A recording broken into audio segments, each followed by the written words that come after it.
오늘 하나님이 주신 말씀 읽겠습니다. 로마서 1장 3절부터 3절 4절만 읽도록 하겠습니다. 시작. 그의 아들에 관하여 말하면 육신으로는 다윗의 혈통에서 나셨고 성결의 영으로는 죽은 자들 가운데서 부활하사 능력으로 하나님의 아들로 선포되셨으니 곧 우리 주 예수 그리스도시니라. 아멘.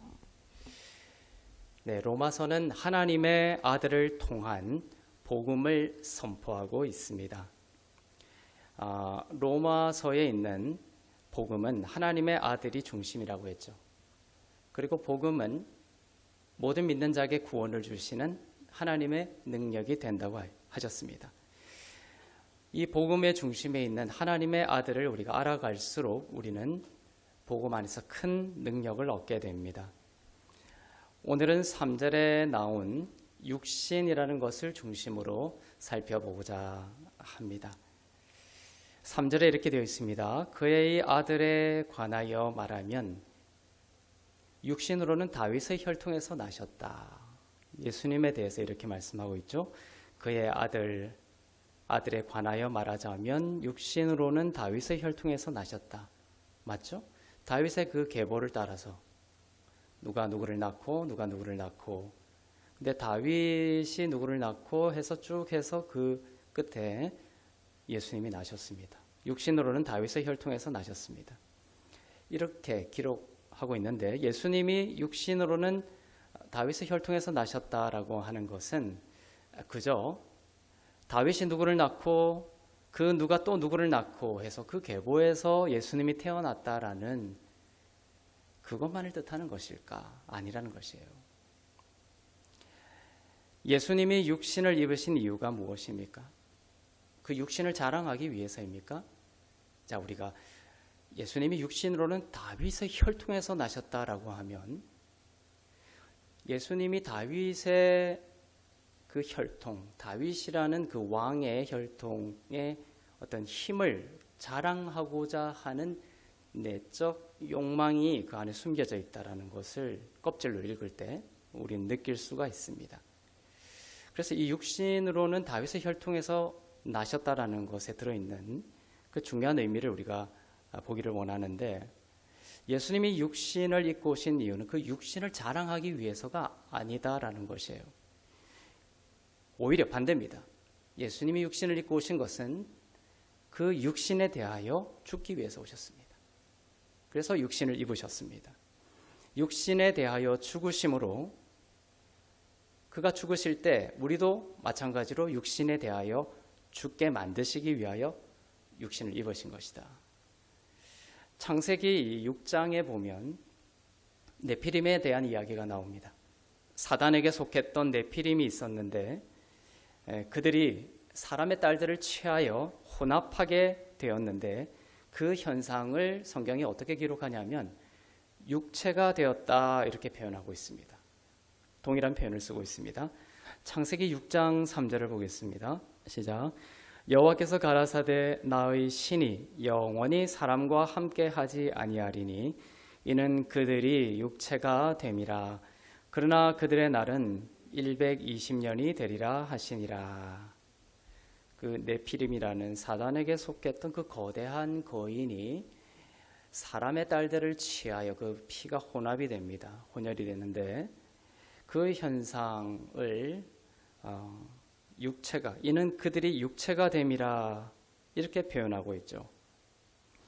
여호와께서 그것을 기뻐하지 않으셨습니다. 나의 신이 영원히 그 사람과 함께하지 않겠다.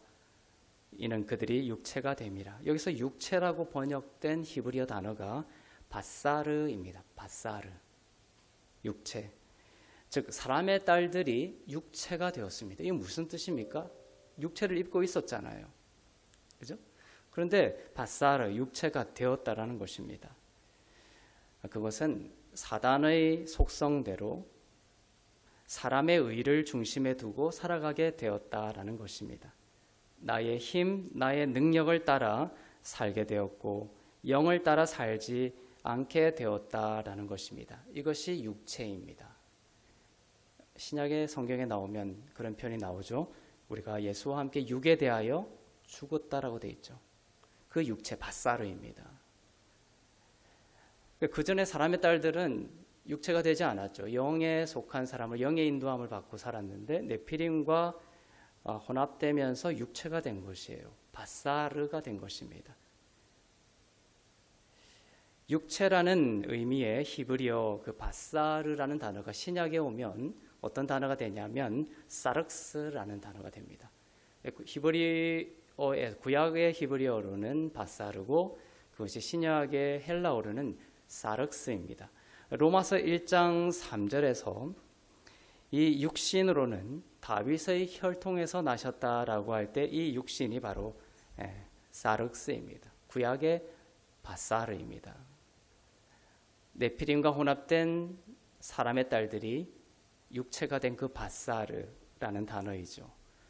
그래서 육신으로는 하나님 예수께서 다윗의 혈통에서 나셨다라고 할 때 그 육신이 좋은 밧사르라는 뜻이라고 했죠. 네피림에 나오는 그것이 좋은 의미만을 가지고 있지 않다라는 것이에요.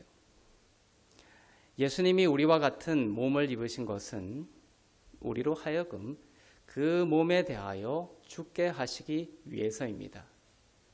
예수님이 육신을 따라 다윗의 혈통으로 나셨다라는 것에 들어있는 의미입니다. 단순히 다윗의 자손으로 태어났다가 아니라 육신을 따라 다윗의 혈통으로 나신 것에 대하여 죽기 위해서 태어나신 것입니다.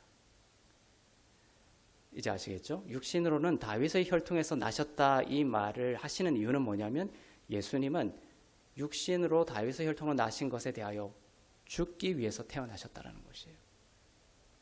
유대인들은 자기들이 다윗의 혈통이라는 것을 얼마나 자부하고 또 자랑스러워했는지 모릅니다. 육신으로는 다윗의 혈통에서 났다 이 말은 그들에겐 최고의 찬사였고 자랑이었고 힘이었습니다. 여러분은 다윗의 혈통이 아니기 때문에 혈통적으로는 피로는 그것을 잘 모를 수 있지만 이 유대 문화에서는 다윗의 혈통에서 났다라고 하면 최고죠.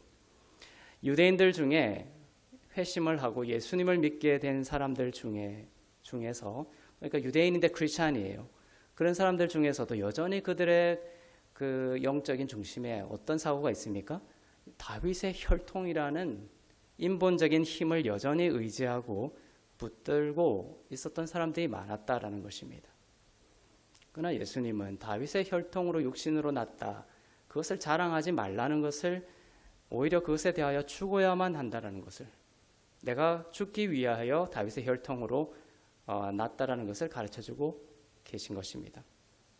예수님은 믿는 자들이 육체에 대해서도 죽고 다윗에 대해서도 죽고 다윗의 혈통이라는 것에 대해서도 죽게 하시고 오직 하늘로서 나고 영의 사람으로 살게 하시려고 오셨는데 사람들은 여전히 육신과 다윗의 혈통을 붙잡고 있었다는 것입니다. 지금도 마찬가지예요. 육신을 의지하고 여기 본문에는 다윗의 혈통으로 났다라고 표현되어 있지만 여전히 우리는 이 당시에 다윗의 혈통이라는 그 힘, 세상적인 힘, 세상의 가치, 세상이 힘이라고 이것을 취해야만 살아갈 수 있다라고 하는 그 다윗의 혈통, 육신적으로 다윗의 혈통인 이것을 여전히 붙들고 살아가는 사람들에게 말씀하시는 거예요. 그것에 대하여 내가 죽었듯이 너희도 죽었다라는 것입니다. 사람의 의를 붙잡고 있었던 것입니다. 다윗의 혈통, 육신으로는 다윗의 혈통이라는 것은 사람의 의를 붙잡고 살아가면 그것은 은혜 아래에 있는 것이 아니기 때문에 육체의 소욕이 주인이 되어 우리의 삶을 사망으로 끌고 가게 됩니다. 그래서 복음은 신약에 오면 복음은 우리가 육체에 대하여 죽었다라고 말하고 있습니다. 복음은 우리가 다윗에 대해서도 죽고 다윗의 혈통에 대해서도 죽었다라고 말하고 있습니다. 땅에 대해 죽고 하늘로서 살았다라고 말씀하고 있습니다. 너희는 이제 땅의 것이 아니라고 말씀하고 있죠. 하늘에 속한 자가 되었다. 하늘의 시민권을 가진 자가 되었다라고 합니다. 여러분은 이제 육신으로 땅의 혈통에 대하여, 다윗의 혈통에 대하여 죽은 자이며 땅의 것이 아닌 그리스도의 것이 되었습니다. 그렇게 하시기 위하여 예수님이 육신으로 다윗의 혈통에서 태어나신 것입니다. 자, 다윗은 왕을 상징하죠. 왕. 다윗 왕은 최고의 왕이었습니다. 그래서 육신으로는 다윗이라는 것을 이렇게 내세우고 있는 거예요. 왕이라는 것은 인간의 그 시스템과 제도와 체계 중에서 가장 높은 힘을, 강한 힘을 가지고 있죠. 다윗이 상징하고 있는 그런 비유가 그겁니다. 인간적인 그 왕정을 상징하고 있죠. 그런데 이 인간적인 왕정은 하나님이 원래 인간에게 원하셨던 방식이 아닙니다. 이 사사시대가 끝나고 사람들은 자신의 소견대로, 사사시대에 자꾸 반복되는 게 뭐죠? 자기의 소견에 옳은 대로, 자신의 소견에 옳은 대로. 그렇게 계속 반복이 됩니다. 회복되고 다시 타락하고 회복되고 타락되고. 그 자신의 소견대로 이렇게 반복되다가 결국 하나님께 요청한 것이 뭐냐면 왕정제도, 왕을 달라고 했습니다. 하나님은 그 왕정제도를 원래는 기뻐하지 않았다라고 기록하고 있습니다. 하나님은 그렇지만 그들의 요구가 있었기 때문에 그들의 뜻대로 사울과 다윗과 솔로몬을 왕으로 세우셨습니다. 그 중에서도 최고가 누굽니까? 다윗 왕이죠. 왕정, 하나님은 원하진 않았지만 인간이 자기 소견대로 그 왕정 아래에서, 왕정의 그 왕의 힘 아래에서 살아가고자 했던 것입니다. 그것을 허락하셨습니다. 그러나 이러한 땅의 왕정은 왕 대신 예수 그리스도를 모형하고 있는 것입니다. 모양이라는 것은 반드시 실패하고 배반하게 되어 있습니다. 아무리 다윗의 왕정일지라도 실체이신 예수 그리스도를 우리의 왕으로 모시고 섬기고 믿지 않는 한 이 땅의 모든 왕정은 우리를 배반하고 실패하게 되어 있다는 것입니다. 이 땅의 왕정이 사람의 힘을 자랑하는 방식으로 우리 영혼의 중심에 있어서는 안 된다라는 것을 알려주고 계신 것이죠. 예수님께서 육신으로 다윗의 혈통에 대하여 죽으심으로 우리도 그와 같게 하신, 우리도 육신으로 다윗의 혈통에 대하여 죽었습니다. 아까 세 가지에 대해서 죽었다 했죠. 예수님처럼 우리도 육신에 대해서 죽었습니다. 우리도 다윗에 대해서 죽었습니다. 그리고 우리도 다윗의 혈통에 대해서 죽었습니다. 그것을 보여주고자 하시는 것이에요. 이것을 보여주고자 하시는 것이 하나가 마태복음 1장에 나와 있는 다윗의 계보입니다. 이 다윗의 그 계보가 마태복음 1장에 쫙 나와 있습니다. 예수님까지 연결이 되는. 이 다윗의 계보에 숨어 있는 다윗의 혈통에 대하여 죽어야 된다라는, 우리가 죽을 수는 없죠. 예수님이 오셔서 우리를 죽게 만드셨습니다. 그것을 이 다윗의 계보에 숨겨두셨어요. 자, 이 유대인들을 주요한 대상으로 마태복음이 쓰여졌습니다. 유대인을 주 대상으로 쓰여진 이 마태복음 1장 1절은 이렇게 시작합니다. 아브라함과 다윗의 자손 예수 그리스도의 계보라. 아브라함이 제일 처음에 번역이 되어 있죠. 아브라함이 제일 앞에 나와 있습니다. 근데 원문으로 보면 아닙니다. 원문으로 보면 제일 앞에 누가 나옵니까? 다윗이 제일 먼저 등장해요. 마태복음을 주도적으로 제일 처음 끌고 가는 것이 다윗이라는 것을 말씀해주고 있습니다. 아브라함이 아닙니다. 아브라함이 제일 먼저 오는 것으로 번역이 되어 있지만 원문으로는 다윗이 문장 앞에 나와서 다윗을 중심으로 마태복음 1장을 설명하겠다는 것입니다. 즉 껍질로 읽었을 때 다윗이 중심인 계보입니다. 그런데 그 계보를 이제 잘 들여다보면 다윗의 계보인데 실질적으로는 그 다윗이 이 모든 계보에 대하여 죽어 있습니다. 실체이신 예수 그리스도만 중심이 되게 하기 위해서입니다. 이것이 도대체 목사님 무슨 말씀을 하고 있느냐?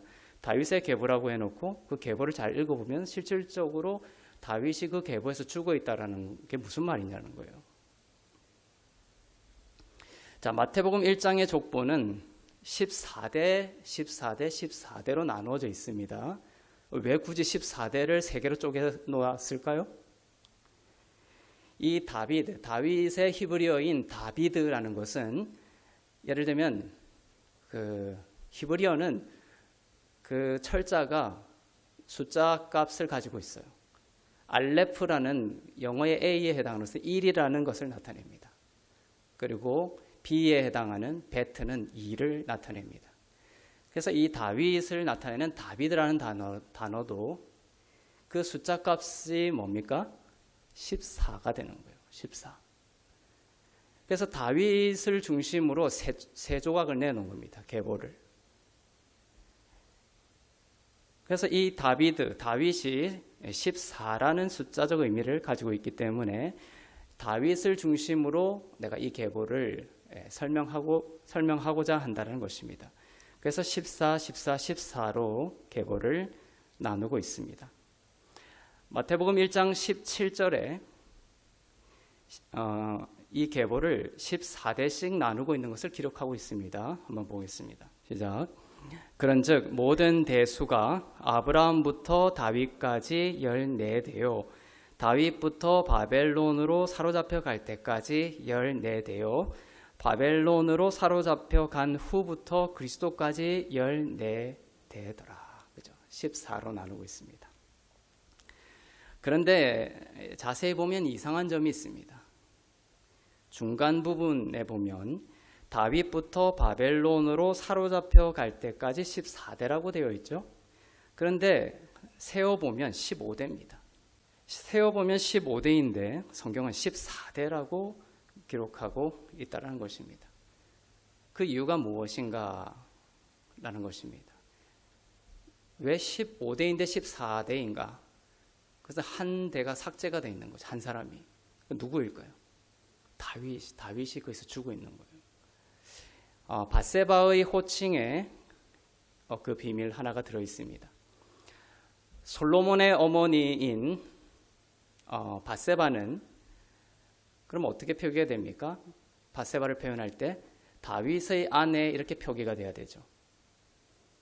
왜냐하면 솔로몬의 아버지가 다윗이기 때문에 그렇습니다. 그런데 이 계보에 보면 성경은 밧세바를 다윗의 아내다라고 표기하지 않고 그 다음에 솔로몬을 낳고인데 솔로몬 앞에 밧세바를 표현할 때는 우리아의 아내라고 표현하고 있다는 거예요. 다윗의 아내라고 표기하지 않고 우리아의 아내가 솔로몬을 낳았다라고 하여 솔로몬의 아버지를 우리아로 말하고 있다는 것이에요.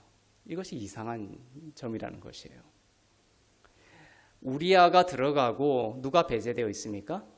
다윗이 빠져버립니다. 그래서 14대가 되는 거예요. 세상의 사람들이 자신의 힘으로 자랑하고 신뢰했던 다윗 왕국의 그 왕, 다윗 왕이 예수의 족보에서 빠지고 있는 것입니다. 다윗의 아들인 솔로몬은 예수 그리스도를 상징합니다. 솔로몬이란 뜻이 뭡니까? 샬롬에서 나왔죠. 평강이란 뜻입니다. 그래서 이 솔로몬이 태어나죠. 솔로몬이 참 우여곡절을 겪고 태어납니다. 태어날 수 없는 이 아이가 태어나게 됐습니다. 그런데 그 이름이 솔로몬이 샬롬입니다.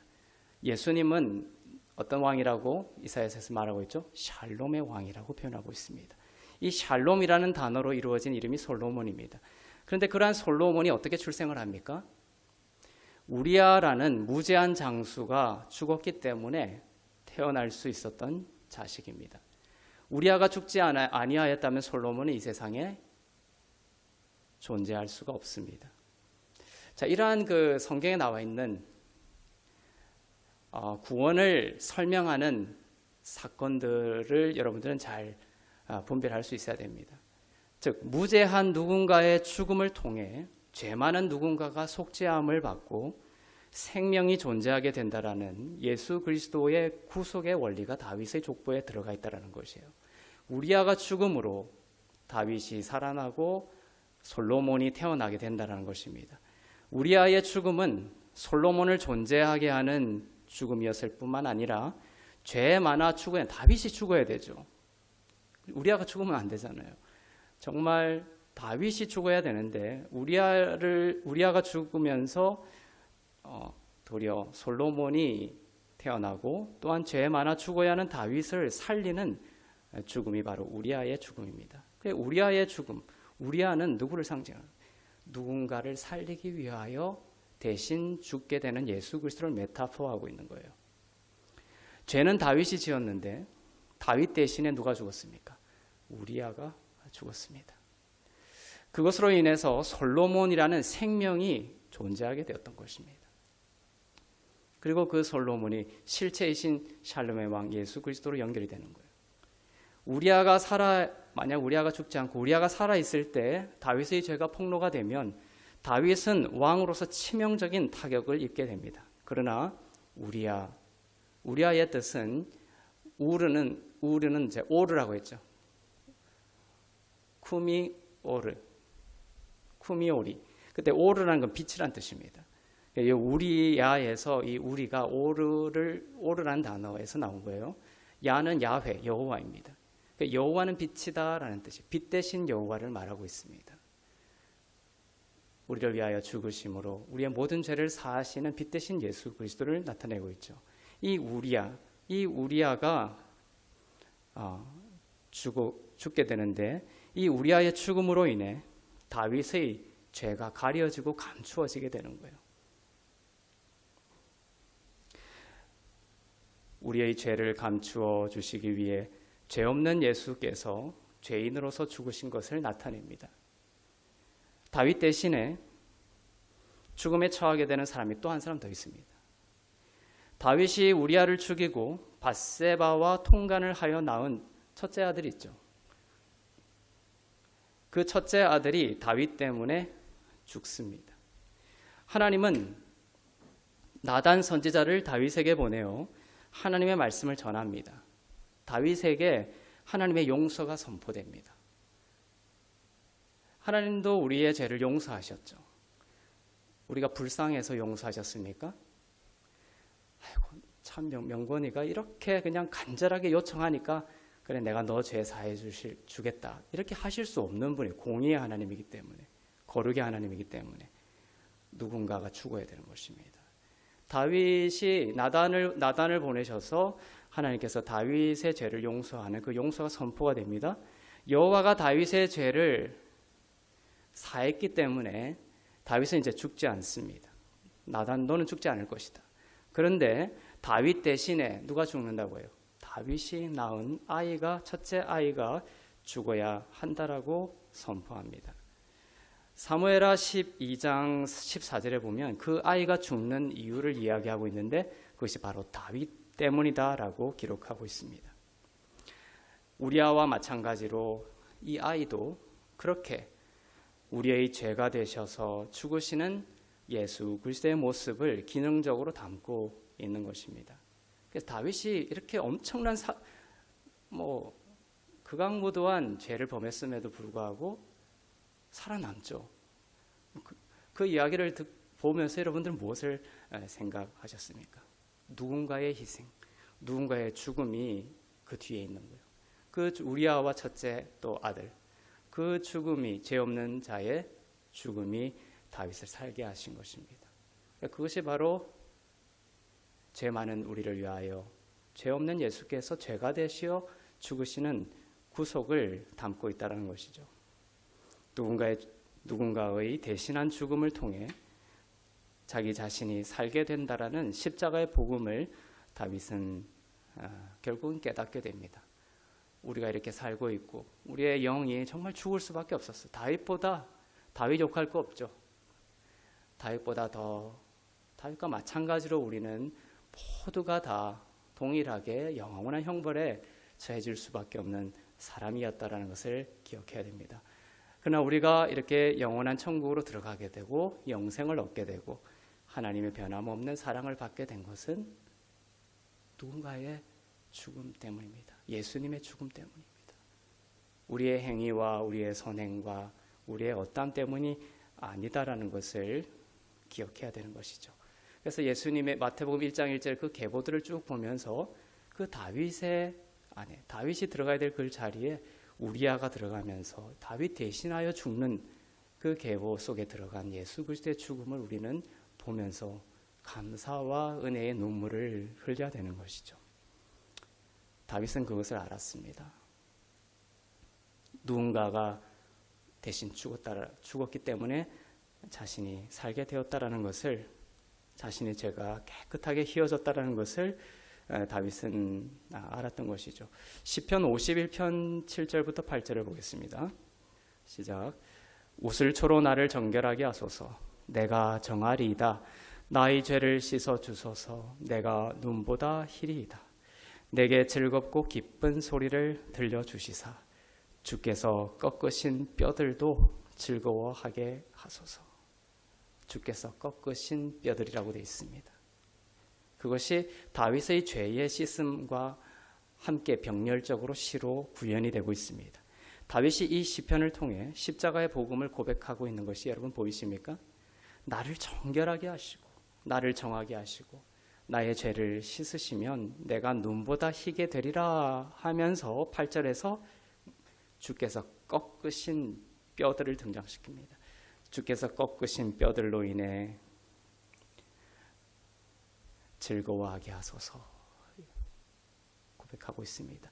주께서 꺾으신 뼈가 무엇입니까? 다윗의 죄를 사하기 위하여 다윗을 대신하여 죽은 우리아이고 첫째 아이이고 실체적으로는 십자가의 예수 그리스도입니다. 그 대속의 죽음을 통해 죽어야 할 다윗이 살아난 것이에요. 죽어야 할 우리가 살아난 것입니다. 이러한 방식으로 다윗이 용서받고 살아났다라는 것을 입증하는 생명이 누굽니까? 바로 다윗의 아들 솔로몬입니다. 그래서 솔로몬을 볼 때마다 누군가의 그 대속의 죽음을 통하여 다윗이 살고 그렇게 내가 태어났다라는 것을 증명하고 있죠. 솔로몬이라는 열매가, 솔로몬의 열매, 솔로몬이라는 열매는 그냥 태어난 것이 아니라 누군가의 대속의 죽음을 통하여 태어난 아들입니다.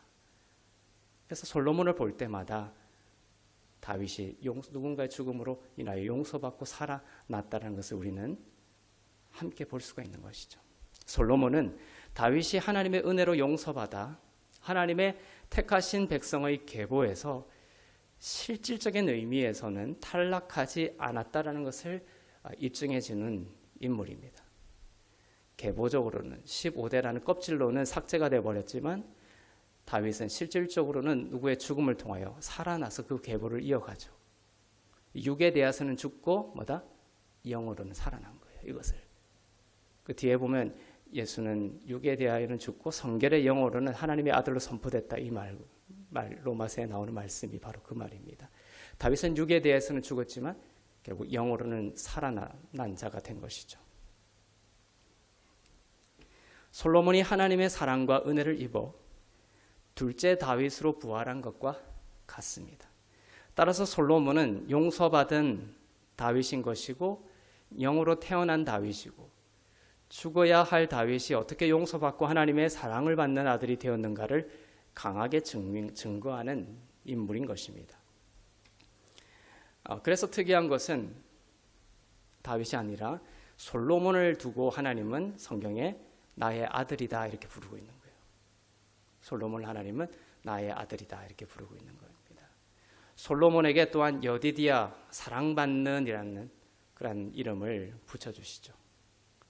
이 여디디아라는 것은 아가페토스, 헬라어로는 하나님께서 세례를 받고 올라오시는 예수님에게 이는 내 사랑을 받는 아들이요 할 때 그 단어, 그것을 솔로몬에게 붙여주십니다. 여디디아라는 이름을, 하나님의 사랑을 받는 자라는 이름을 주셨습니다. 바로 예수의 죽음을 통해 육체를 따라 다윗의 육체적 혈통에 대하여 죽고 영으로서 하나님의 사랑을 받는 자로 영으로 태어난 자가 된 바로 여러분을 말하고 있는 것입니다. 그래서 예수의 십자가로 여러분은 다 육체적으로는 다윗의 혈통에서 대해서 죽어야 됩니다. 그것이 너무 좋아 보일지라도, 세상의 힘과 여러분들이 붙들고 의지해왔던 것이 아무리 좋을지라도 그것으로 살 수 없습니다. 여러분이 살아야 되는 것은 영으로 살아야 되는 거예요. 육에 대하여 죽고 다윗의 혈통에 대하여 죽고 이제 진짜 우리의 힘과 능력이신 예수 그리스도 하늘의 것으로 태어나게 하시게 두 번째 다윗으로 태어나게 하기 위해서 예수께서 오셨다라는 것입니다. 사무엘하 12장 24절부터 25절을 시작. 다윗이 그의 아내 밧세바를 위로하고 그에게 들어가 그와 동침하였더니 그가 아들을 낳음에 그의 이름을 솔로몬이라 하니라. 여호와께서 그를 사랑하사 선지자 나단을 보내 그의 이름을 여디디아라 하시니 이는 여호와께서 사랑하셨기 때문이더라. 예수님은 육신으로 다윗의 혈통으로 태어나셨지만 십자가의 죽으심을 통해 육신에 대하여 죽으셨죠. 그리고 다윗의 혈통에 대하여 죽으셨습니다. 예수를 믿는 여러분들도 이제 예수님과 함께 연합한 자이기 때문에 이제 예수 그리스도처럼 여러분도 육신에 대하여 죽었습니다. 다윗의 혈통에 대하여 죽었습니다. 다윗의 그 힘에 대하여 죽었습니다. 나의 의를 자랑하고 휘두르며 혈기로 살아가던 다윗의 혈통에 대하여 죽었습니다. 이제 그것 의지하지 않고 살아도 주 안에서 영으로 살아가도 충분히 형통한 삶을 주님께서 주시겠다고 약속하시는 거예요. 다윗의 혈통을 붙잡고 살아가지 않아도 된다라고 말씀하시는 것입니다.